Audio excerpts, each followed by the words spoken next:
Thank you. For our last question of the evening, we'll start with you, Mr. Omar.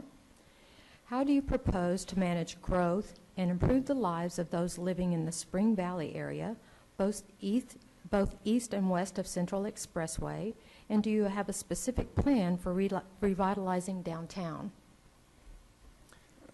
I don't have my own personal specific plan for downtown. We have done a study, and we're still kind of in the process of looking for all the final aspects of what that is. We've gone through the first iteration of the study for downtown, and I think that there's a great deal of potential there.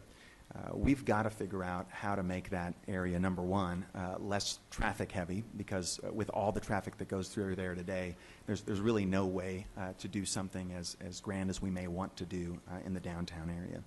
As for West Spring Valley, I'm proud to have been on the council 2 terms ago where we took the tough challenge of looking at that area. And I think one of the lessons learned from that process was how very important it is to get resident input. We looked at that and we made sure that we got as much input as possible from neighborhood leaders and businesses to make sure that what we're going to do over there is going to make sense. Now let me say this. Some of what's going on in Spring Valley right now, especially things like taking down the Continental Inn and that sort of thing, are a byproduct of what the council in 2009 to 2011 did. But we have to be able to continue to keep kind of our foot on the gas as it relates to determining how we can make that area even better. The challenge we have is that today, and really every day that it stays in the same condition it's in, there are a lot of old apartments there. There is quite a bit of crime in that area. And frankly, again, there are quite a few drugs in that area. And we've got to do what we can to be able to make that area as safe as possible while we wait to get it to the redevelopment level that we want to see it at. So I think that the redevelopment of Spring Valley is quite candidly one of the most crucial issues facing our community. It is an example of a neighborhood that has begun the process of reinvestment and revitalization, but it also represents urban creep. And, it is not a problem that's just limited to the south part of the town. It is the gateway to our city, and it's that first edge when people come to Richardson. And I think we have got to put a lot of time, energy, and resources against making a mark on the Spring Valley, because like cancer, you don't know where it's going to creep to, but it is going to move, and it's going to continue moving into other parts of the city. Now, I think that we're going to have to look at a different way of doing it. There is an outstanding plan in place that did, in fact, involve a whole lot of citizen input. But how are we going to begin the practice of implementing that plan? And so what I think we're going to have to do is we're going to have to look for some alternative funding. Redevelopment is time-consuming and it is expensive.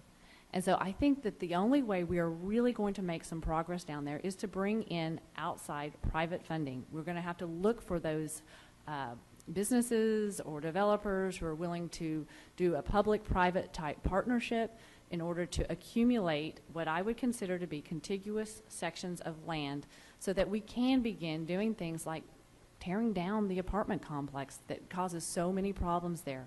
But the only way we're going to be able to do that is to be able to purchase that property, and we're not going to be able to do that with the resources we currently have. So we're going to have to think outside the box. We're going to have to go seek those partners who want to co-invest with us.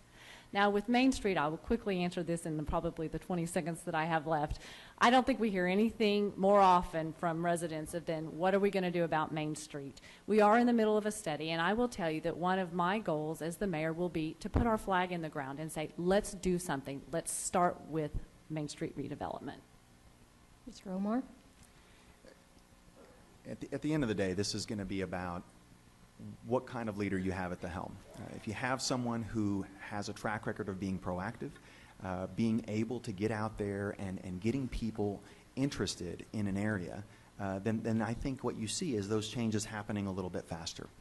I'm exactly that sort of leader.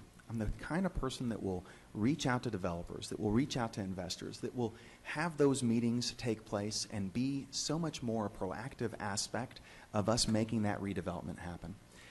The fact of the matter is that that the council's will is what is most important when it comes to these things. And I've been proud to serve on now 2 councils that have had the will to say that we need to make certain that redevelopment continues to be a priority. And so at the end of the day, it takes a leader that's willing to go out there and drum up the business, but it also takes a council that's willing to be committed, as it has been thus far, to making sure that redevelopment happens and make sure that it happens the right way.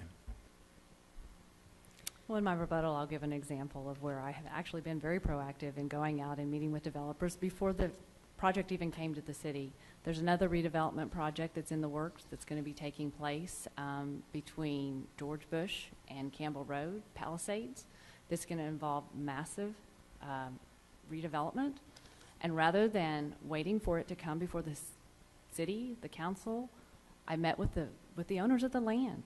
And I involved the entire neighborhood that will be directly affected by this decision. We held charrettes. I was part of a proactive approach so that by the time that those folks actually come to the city, they will have gotten a lot of feedback from a lot of residents who are directly impacted by their decision.